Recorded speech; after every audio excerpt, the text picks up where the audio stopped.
तो चलिए बुलेटिन की शुरुआत करेंगे संसद में हुए हंगामे से जुड़ी बड़ी खबर के साथ। सोमवार को विपक्ष ने लोकसभा में महाकुंभ में भगदड़ से हुई मौतों को लेकर जमकर हंगामा किया। विपक्षी सांसदों ने स्पीकर से कहा कि सरकार भगदड़ से हुई मौतों का सही आंकड़ा जारी करे। आज सदन में विपक्ष ने कुंभ पर जवाब दो और केंद्र सरकार होश में आओ के नारे भी लगाए। स्पीकर ने कहा कि राष्ट्रपति के अभिभाषण में भगदड़ का उल्लेख किया गया है। अभिभाषण पर चर्चा के दौरान इस पर भी चर्चा हो सकती है, लेकिन विपक्षी सदस्यों ने यूपी सरकार पर आंकड़े छिपाने का आरोप लगाते हुए वेल में जाकर नारेबाजी की। और वहीं दूसरी तरफ राज्यसभा में भी महाकुंभ भगदड़ में हुई मौतों पर लेकर विपक्ष ने जमकर हंगामा किया। थोड़ी देर कार्यवाही चलने के बाद राज्यसभा से विपक्ष ने वॉकआउट कर दिया।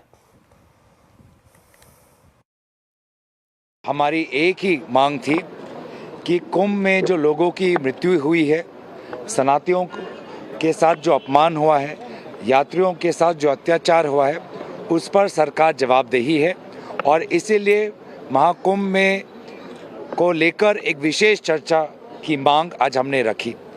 लेकिन पूरे जो हमारी मांगों पर बुलडोज़र चलाया गया सरकार के द्वारा, लोगों की जो न्याय की जो गुहार है उस पर सरकार ने बुलडोज़र चलाया।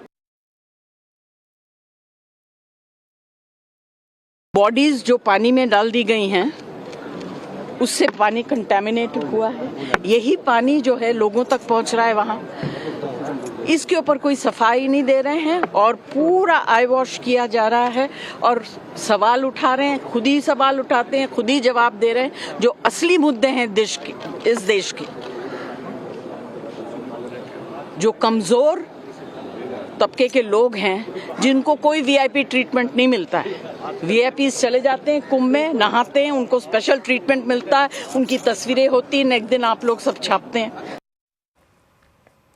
इधर लोकसभा में आज राष्ट्रपति के अभिभाषण पर चर्चा की शुरुआत हुई। नेता प्रतिपक्ष राहुल गांधी ने कहा कि विश्व इलेक्ट्रिक मोबिलिटी और एआई के क्षेत्र में क्रांति से गुजर रहा है और भारत इसमें पीछे छूट रहा है। राहुल ने मेक इन इंडिया को असफल बताते हुए कहा कि आज चीन औद्योगिक विकास में भारत से काफी आगे निकल चुका है। इसी वजह से वो भारत की जमीन पर कब्जा कर रहा है। अब अगर भारत को बेरोजगारी से मुक्ति पानी है तो तेज विकास करना जरूरी है। Manufacturing fell from 15.3% of GDP in 2014 to 12.6% of GDP today. That is the lowest share of manufacturing in 60 years. I'm not even blaming the Prime Minister, because I think it would not be fair to say he didn't try. I could say that the Prime Minister tried, and I think conceptually Make in India was a good idea, but it's pretty clear that he failed. The fact of the matter is that wars are fought by industrial systems. The fact of the matter is that China has an industrial system that is far stronger, far bigger than our industrial system, and that is why they have the guts to come inside this country. The reason China is sitting inside this country is because Make in India has failed. The reason China is sitting inside this country is because India is refusing to produce, and I am worried that India is going to give up this revolution to the Chinese once again. Delhi में चुनाव प्रचार का आज आखिरी दिन है। शाम 5 बजे के बाद चुनाव प्रचार थम जाएगा। सभी राजनीतिक दलों ने चुनाव प्रचार के लिए पूरी ताकत झोंक दी है। दिल्ली में 5 फरवरी को 70 विधानसभा सीटों पर वोट डाले जाएंगे। इस बीच प्रधानमंत्री नरेंद्र मोदी ने आज दिल्ली के स्कूली बच्चों से मुलाकात की। पीएम मोदी ने दिल्ली में शिक्षा व्यवस्था को लेकर आम आदमी पार्टी को घेरा और साथ ही छात्रों के भविष्य से खिलवाड़ करने का भी आरोप लगाया। मैंने सुना है ये दिल्ली में 9वीं कक्षा के बाद बच्चों को आगे जाने ही नहीं देते। जो बच्चे गारंटी है पास होंगे उन्हीं को जाने दें। क्यों? क्योंकि उनका रिजल्ट खराब हो जाएगा तो मेरी सरकार की इज्जत खराब हो जाएगी, इसलिए बड़ा बेईमानी का काम होता है। वहीं आज दिल्ली के जंगपुरा में चुनावी रैली में गृह मंत्री अमित शाह ने केजरीवाल पर जोरदार हमला बोला। अमित शाह ने कहा कि केजरीवाल ने दिल्ली को सिर्फ भ्रष्टाचार दिया है। उन्होंने ये भी कहा कि केजरीवाल खुद चुनाव हार रहे हैं और उन्होंने सिसोदिया की सीट बदले जाने पर भी सवाल खड़े किए हैं। अमित शाह ने कहा कि छोटे मियां और बड़े मियां को जनता सबक सिखाएगी। साथ ही ये भी कहा कि केजरीवाल ने ही दिल्ली को जहरीला पानी दिया है। 8 तारीख को केजरीवाल खुद चुनाव हार रहे हैं, खुद चुनाव हार रहे हैं। बड़े मियां छोटे मियां की जोड़ी ने पूरे दिल्ली को ठगने का काम किया है, ठगने का काम किया है। जंगपुरा वालों, इस बार इनको ऐसा सबक सिखाना कि कहीं पर भी झूठा वादा करने से डरे। साथ ही केंद्रीय वाणिज्य मंत्री पीयूष गोयल ने दिल्ली में बीजेपी की जीत का दावा किया है। उन्होंने कहा कि दिल्ली की जनता को फेक गारंटी से मुक्ति मिलने वाली है। दिल्लीवासी अब डबल इंजन की सरकार को चुनेंगे। साथ ही ये भी कहा कि प्रधानमंत्री ने मिडिल क्लास को बड़ा तोहफा दिया है। फर्जी गारंटीज से दिल्ली के लोगों को अब मुक्ति मिलेगी। हर एक दिल्लीवासी जो वर्षों से, दशकों से अपने आप को विकास से वंचित पाता है, वो अब दिल्ली में एक डबल इंजन की सरकार भारतीय जनता पार्टी के नेतृत्व में उत्सुक है चुन के देने के लिए। माननीय प्रधानमंत्री जी ने बजट में मिडिल क्लास को तो बहुत बड़ा सौगात दिया ही है। आखिर 12 लाख सालाना आय और अगर आप तनख्वाह पाते हैं तो 12,75,000 तक कोई टैक्स नहीं भरना, यानी एक प्रकार से लगभग मिडिल क्लास को तो मुक्त कर दिया टैक्स के। दूसरी तरफ आम आदमी पार्टी के संयोजक अरविंद केजरीवाल ने भी बीजेपी पर हमला बोला। अरविंद केजरीवाल ने कहा कि दिल्ली में गुंडागर्दी और तोड़फोड़ की जा रही है। आम आदमी पार्टी के लोगों पर हमले किए जा रहे हैं। उन्होंने लोगों को आगाह किया कि वो मतदान के दिन किसी के बहकावे में न आएं और अपना वोट मतदान केंद्र पर जाकर ही दें। ये जो करने जा रहे हैं, ये बहुत बड़ा धोखा करने जा रहे हैं।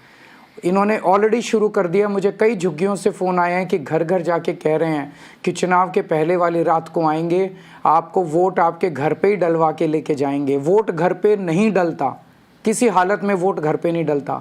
उनके धोखे में मत आ जाना। वो केवल और केवल आपकी उंगली पे काला निशान लगाने आ रहे हैं ताकि आप वोट डालने ना जा सकें। बीजेपी के गुंडे उनके घर भी पहुंच जाते हैं, लोगों को धमकाते हैं कि आप मनीष सिसोदिया से क्यों मिले, मनीष सिसोदिया के गले में आपने माला क्यों डाली, मनीष सिसोदिया को आपने ये भरोसा क्यों दिया कि उनको वोट देंगे। आप गुंडागिरी, पुलिस, इनका दुरुपयोग करके आप विपक्ष की, दूसरी पार्टियों की, आप गुंडागिरी, पैसे और धमकियों के दम पर दूसरी पार्टियों के वॉलंटियर्स को, आम आदमी पार्टी के वॉलंटियर्स को धमकाना चाहते हैं, उनको रोकना चाहते हैं। तो दिल्ली के जिन विधानसभा क्षेत्रों में चुनावी सरगर्मी सबसे ज्यादा तेज है उनमें से एक है जंगपुरा। जंगपुरा से आम आदमी पार्टी से मनीष सिसोदिया, बीजेपी से अरविंदर मारवा और कांग्रेस से फरहाद सूरी मैदान में है। जंगपुरा के लोग क्या सोचते हैं, वो किन मुद्दों पर वोट डालेंगे, इस पर हमारे संवाददाता रोहन सिंह ने वहां की जनता से बात की है। आइए आपको दिखाते हैं। बस विकास होना चाहिए, विकास होना चाहिए आम आदमी का। विकास हुआ है या नहीं हुआ है आपको लगता है पिछले कुछ सालों में?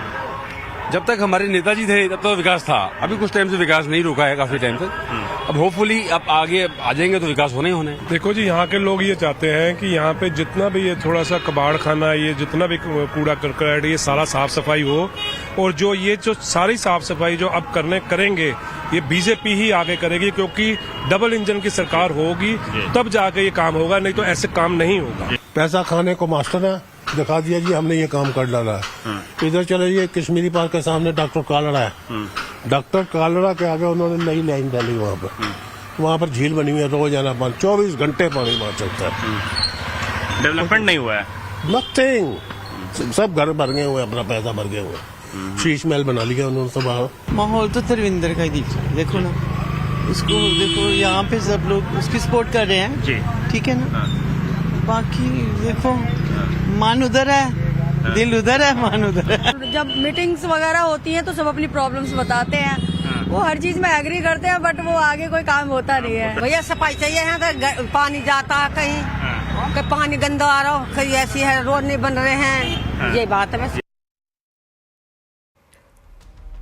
तो दिल्ली के चुनावी दंगल में किसका चलेगा दाव? आज आवाज अड्डा में इसी पर होगी बड़ी चर्चा। शाम 7:57 पर जरूर देखिए।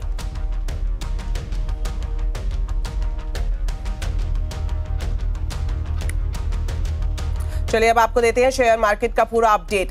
खराब ग्लोबल संकेतों से बाजार में दबाव रहा। सेंसेक्स निफ्टी निचले स्तर से सुधर कर बंद हुए। सेंसेक्स 319 पॉइंट गिरा तो निफ्टी 121 पॉइंट फिसल कर बंद हुआ। आज के बाजार में mid cap small cap shares में सबसे ज्यादा गिरावट देखने को मिली। तो मार्केट का पूरा हाल अब समझते हैं कंचन नौटियाल से। तो कंचन, आज चौतरफा गिरावट देखने को मिली बाजार में, ऐसे में किन स्टॉक में तेजी और किन स्टॉक की सबसे ज्यादा पिटाई हुई?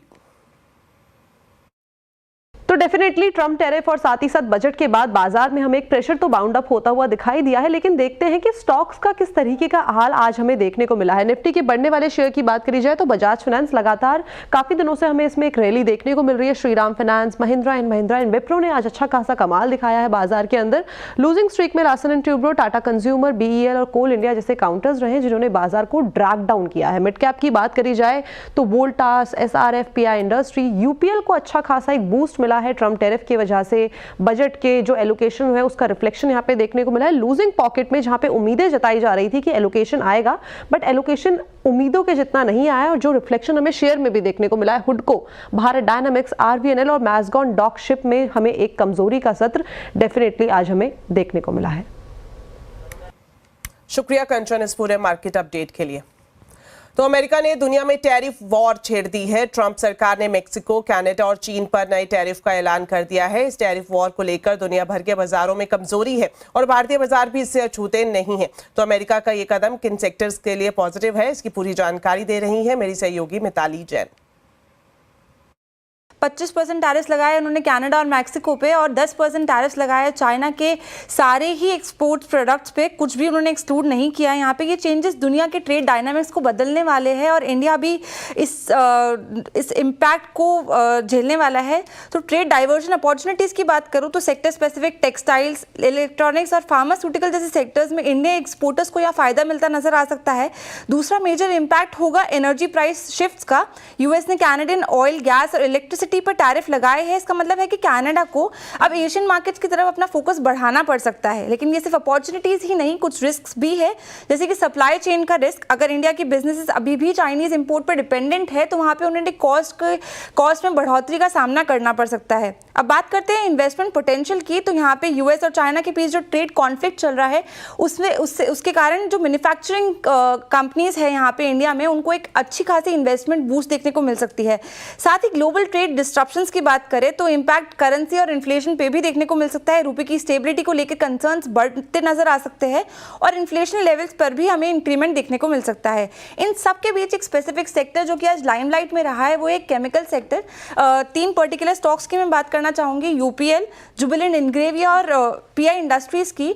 तो ये टैरिफ्स के चलते इन तीनों स्टॉक्स में हमें आज अच्छा खासा अपसाइड मोमेंटम देखने को मिला है। पीआई इंडस्ट्रीज की अगर बात करूं तो एक की प्रोडक्ट है उनका पायरोसल्फेन, जो कि कंपनी का टोटल रेवेन्यू का 30 से 35% तक कंट्रीब्यूट करता है। पहले चाइनीज सप्लायर्स की वजह से जो प्राइसिंग प्रेशर था वो अब इंप्रूव होता नजर आ सकता है और रेवेन्यू में भी हमें इसकी संभावना देखने को मिल सकती है। यूपीएल की बात करें तो वहां का एक की कंपोनेंट है ग्लूफोसिनेट, जो कि यूएस मार्केट का एक अच्छा खासा इंपॉर्टेंट प्रोडक्ट है। टैरिफ्स के बाद चाइनीज कंपटीशन का प्रेशर कम होगा, जिससे यूपीएल की मार्केटिंग पोजीशन जो है वो और ज्यादा स्ट्रांग होती नजर आ सकती है। तीसरी हम जुबिलेंट इंग्रेविया की बात करें तो दुनिया की only non Chinese pyridine manufacturing company है। इस वजह से कंपनी की एग्रोकेमिकल, फार्मास्यूटिकल और सेमीकंडक्टर सेक्टर्स में अच्छी खासी ग्रोथ पोटेंशियल की उम्मीद है।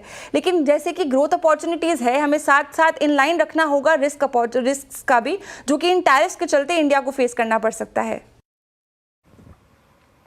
तो डॉलर की मजबूती रुपए पर भारी पड़ रही है। डॉलर के मुकाबले रुपया रिकॉर्ड 87.28 प्रति डॉलर तक फिसल गया। इसके पीछे क्या है वजह और इस रुपए के कब तक संभलने की उम्मीद है, ये जानते हैं मेरी कमोडिटी एडिटर मनीषा गुप्ता से। तो मनीषा जी, आपसे जानना चाहेंगे रुपए में कमजोरी के पीछे बड़ी वजह क्या है और कब तक रुपया संभलता हुआ दिखाई दे सकता है? रुपए में आज हमने भारी गिरावट आते हुए देखी। ये तो बाजार को अंदेशा था कि एक गैप डाउन ओपनिंग हम यहाँ पर बनता हुआ देखेंगे, लेकिन 67 पैसे की गिरावट की शायद यहाँ पर एक्सपेक्टेशन नहीं थी। तो रुपए ने ना सिर्फ 87 का स्तर यहाँ पर निकाला, लेकिन 87.28 का ऑल टाइम लो भी बनाया। अगर आप अक्टूबर से अब तक का समय देखें तो करीबन 4% का डिप्रिसिएशन हम यहाँ पर रुपए में देख चुके हैं। जो डॉलर इंडेक्स में तेज़ी है उसका सीधा फ़ायदा यहाँ पर देखने को मिला। ज़्यादातर एशियन करेंसीज़ में आधे से 1% की गिरावट थी, तो रुपए ने भी उसी तरह की गिरावट यहाँ पर बनते हुए देखी। जो ट्रेड टैरिफ्स को लेकर चिंताएं हैं और कैसे ग्लोबल मार्केट्स में एक स्लो डाउन हो सकता है, कैसे कंट्रीज़ यहाँ पर रिटेलिएट करेंगी, इसका सीधा असर हमने रीजनल इक्विटी मार्केट्स पे भी पड़ता हुआ देखा, जिसका भी असर यहाँ पर रुपए में देखने को मिला। वेल, इसके अलावा अगर आप ओवरऑल रीजनल इक्विटीज़ में यहाँ पर देखें तो यहाँ पर भारी गिरावट देखने को मिली है। साथ ही साथ जिस तरह की कच्चे तेल में यहाँ पर इजाफा देखने को मिला, उसका असर भी इंपोर्टिंग कंट्रीज़ ने यहाँ पर उठाया। इंडियन रुपया लगातार यहाँ पर डेप्रिसिएट तो होता ही रहा है, लेकिन अब बाजार यहाँ पर देखेगा कि आरबीआई की पॉलिसी फेब 7 को कैसी रहती है। अब मेजर करेक्शन या रिएक्शन अब यहाँ से भी आता हुआ नजर आएगा। ज़्यादातर बाजार का मानना है कि हम 86.5 से 88 ये रेंज अब इस क्वार्टर में यहाँ पर देख सकते हैं, लेकिन इसका ये देखना होगा कि किस तरह से टैरिफ पॉलिसीज़ आगे जाती हैं, कैसी स्टेटमेंट्स रहती हैं और भारत यहाँ पर किस तरह का स्टैंड लेता है। शुक्रिया मनीषा जी इस पूरे अपडेट के लिए। तो सोशल मीडिया में देश ने आवाज पर बजट देखा। इस खास मौके पर बाजार के बड़े महारथियों ने अपनी बात रखने के लिए आवाज को चुना। इसी सिलसिले में हेलियस कैपिटल के फाउंडर समीर अरोड़ा भी हमारे साथ जुड़े और उन्होंने कहा कि एनबीएफसीज और कंज्यूमर ड्यूरेबल कंपनियों को बजट से सबसे ज्यादा फायदा होगा। तो बैंक्स और एनबीएफसी में अगर आप प्योर लिक्विडिटी की बातें करेंगे तो एनबीएफसी को थोड़ा बेटर हो सकता है, क्योंकि एनबीएफसी को दो फायदे हो गए। एक तो जो कंज्यूमर जिसको वो लेंड करते थे उसके बाद थोड़े पैसे आ गए तो quality of the lender better हो गया, I mean quality of the borrower, उसकी बैलेंस शीट थोड़ी इंप्रूव हो गई, उसकी एबिलिटी टू पे ऑन टाइम ज्यादा हो गया। प्लस ये जो कंज्यूमर फाइनेंस टाइप कंपनी है अब, क्योंकि कंज्यूमर ड्यूरेबल, अगेन मैं वो कंज्यूमर ड्यूरेबल शेयर नहीं खरीदता क्योंकि इसमें बहुत कंपटीशन है, बट कंज्यूमर ड्यूरेबल टाइप चीजें ज्यादा खरीदी जाएंगी देन कंज्यूमर स्टेपल टाइप चीजें।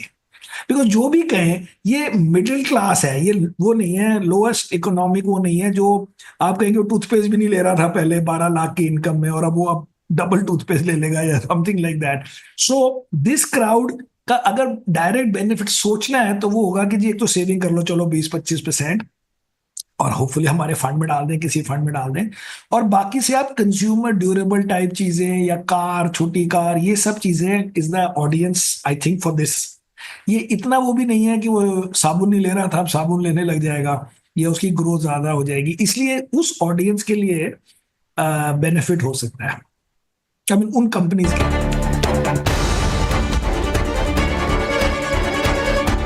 बजट मतलब सीएनबीसी आवाज एक बार फिर साबित हुई बात। I am now happy to announce that there will be no income tax payable up to income of 12 lakh rupees.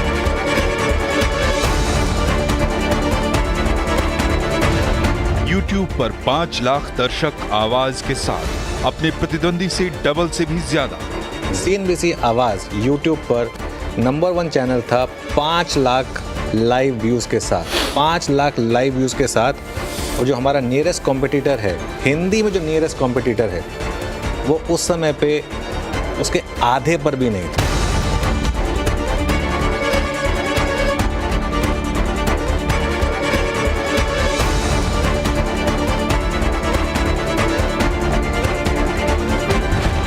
सिर्फ बिजनेस चैनलों में नहीं, बजट की हो बात तो देश के सभी न्यूज चैनलों में सबसे आगे सीएनबीसी आवाज।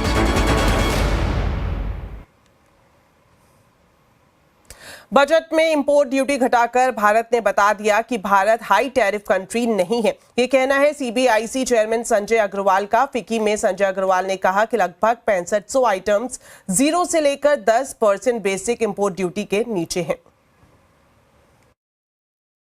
The narrative that in India the tariff rates are very high, we must address to that issue also, and we started with the highest rate, which is 150%. On 150% there is only single item on that is laboratory chemicals having the ethyl alcohol. On rate 125%. Again, there is a single item, that is cars, passenger cars. On 100%, they were, I'm telling you the broad categories. Number of tariff lines are more, but broad categories of items. On 100%, again, there are only 3 items. Motorcycles, synthetic flavoring essences, which is an industrial item, and baggage. And the effective rate in most of the cases are very much lower, even lower than 20%. On 40%, again there were only 3 items broadly: marble granite blocks and slabs, solar module, and buses and trucks. On 35%, again there were 3 items broadly: footwear, bicycles, and dutable personal goods. 30%, again 3 items broadly: glycerol lye, glycerol crude, these are in the same category, sorbitol, and reference materials for pharma. And at 25%, the PVC flax banners, solar cells, furniture, jewelry, etc. So you see that there were very few items on these high rates which are referred again and again by other countries, as well as in media, that India is having a very high tariff, but very few items on these rates. Rates were otherwise within the narrow band of 0 to 10%. On 15 and 20%, items were mostly which were covered under PLI and PMP schemes to promote Make in India.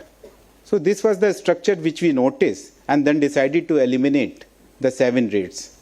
These were in addition to the 7 rates which were eliminated in the budget of 23-24 when this exercise was started. चलिए वक्त एक छोटे से break का। Break के बाद बात करेंगे महाकुंभ में जारी अमृत स्नान की। आप देखते रहिए आवाज समाचार।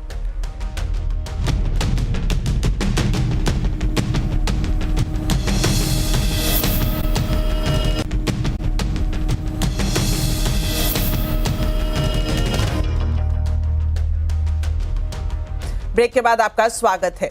गिफ्ट सिटी में इंडिया इंटरनेशनल एक्सचेंज का BSE Sensex future and option contract को लॉन्च किया गया। गुजरात के मुख्यमंत्री भूपेंद्र पटेल ने बेल बजाकर इसकी शुरुआत की। इस मौके पर हमारे संवाददाता केतन जोशी ने बीएसई के एमडी एंड सीईओ सुंदरमन राममूर्ति से खास बातचीत की। आइए आपको दिखाते हैं। अभी जो टैरिफ का चल रहा है तो यूएस के सब लोग वहीं पर चले जा रहे हैं, हमारे मार्केट पर कोई आ नहीं रहा है। तो क्या इसमें भी थोड़ा अभी हमें कम वॉल्यूम दिखेगा या तो फ्यूचर में ये स्थिति है वो और बेहतर होने की गुंजाइश है? देखिए, भारत अपने बल से आगे बढ़ते जा रहा है। ग्लोबल सिनेरियो तो रहते रहेगा। पहले कोविड की महामारी थी, बाद में विश्व के परिस्थितियों में बहुत सारे बदलाव आए। सबके सामने करते हुए भारत अपने बल से प्रगति कर रहा है, करते रहेगा। तो आज महाकुंभ में बसंत पंचमी के मौके पर अमृत स्नान जारी है। प्रयागराज में अमृत स्नान के लिए श्रद्धालुओं का सैलाब उमड़ा हुआ है। नियम के मुताबिक संगम में अखाड़े के साधु संत सबसे पहले स्नान कर रहे हैं और आपको बता दें, सबसे पहले महानिर्वाणी अखाड़े के साधु संतों ने संगम में डुबकी लगाई और उसके बाद तमाम अखाड़ों के साधु संत संगम पहुंच रहे हैं और अमृत स्नान के पुण्य का लाभ उठा रहे हैं। हेलीकॉप्टर से संगम पर 20 क्विंटल फूल भी बरसाए गए। दोपहर 12 बजे तक 1.5 करोड़ से ज्यादा श्रद्धालुओं ने स्नान किया। 13 जनवरी से अब तक 36 करोड़ से ज्यादा लोग संगम में डुबकी लगा चुके हैं। भारतीय महिला टीम ने लगातार दूसरी बार आईसीसी अंडर 19 T20 विश्व कप अपने नाम कर लिया है। निकी प्रसाद की कप्तानी में भारतीय टीम ने दक्षिण अफ्रीका को 9 विकेट से हराकर शानदार जीत हासिल की है। भारतीय क्रिकेट बोर्ड बीसीसीआई ने भारतीय टीम और उसके सहयोगी स्टाफ के लिए 5 करोड़ रुपए के नगद पुरस्कार की घोषणा की है। इधर अंतर्राष्ट्रीय ओलंपिक समिति की सदस्य नीता अंबानी ने भी टीम को बधाई दी है और साथ ही उन्होंने कहा है कि भारत, भारतीय खेल और भारतीय महिलाएं वास्तव में अजय हैं।